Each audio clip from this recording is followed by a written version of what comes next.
Hi everyone, this is Felicia with FP Handmade, and today I'm coming at you with a card share video.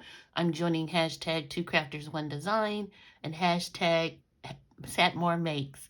So for 2crafters1design, that's Melissa, who's Moe Creations, Lisa, UCYIMADIVA, Gloria with Girlier's cards. They give you a prompt each week, and they ask you to upload your video on Saturday, showing what you created using that prompt.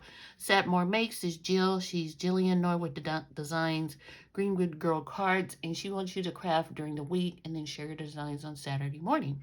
So I'm a little late this week. I kind of debated on sharing this card because when the theme was Carnival, and the first thing I thought of, that's what I made the card for. And then I thought about it and I thought, well, maybe I went the wrong direction, but then I thought, no, I'm okay. So I'm sharing the card this morning. So what I used to make the card, two of the things I used was from Paper Studio, these really sweet little adhesive gems. These are from Hobby Lobby. And then from Spellbinders, this Color Essential gems, the silver mix, and I just use one out of here. So I used my Cricut this week with Design Space.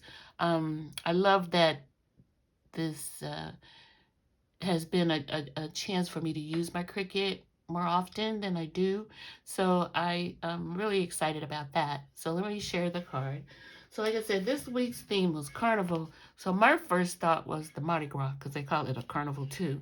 So this is the card that I made. I thought it came out really cute. I also used an embossing folder.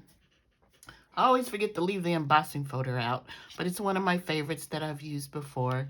And I used some card from my cardstock, and I think all the card is basil paper, and cardstock is basil paper. And then you see where I added the gems to the top to give it a little bit more bling look, and then the gems at the bottom. But it turned out really cute, and I used a pre-made sentiment in my stash, and I'm not sure where these came from. I, just punched them out and have them ready to go. But I think the card turned out cute. What do you think? Let me know below. I love the colors, and it was pretty simple to make. There's some little pieces, but you kind of get used to that when you use your Cricut. You do have those small pieces to use. So that is my card. Let me know, like I said below, if you like the card. If you're new to my channel, welcome. If you haven't subscribed, I really appreciate if you subscribe. I'm almost near 1,000 subscribers, which really blows my mind. I know so many of you out there have way more than that, but I'm excited to be this close to 1,000. It's taken a while. So if you aren't subscribed, please consider subscribing below. And I will talk to you soon. Bye.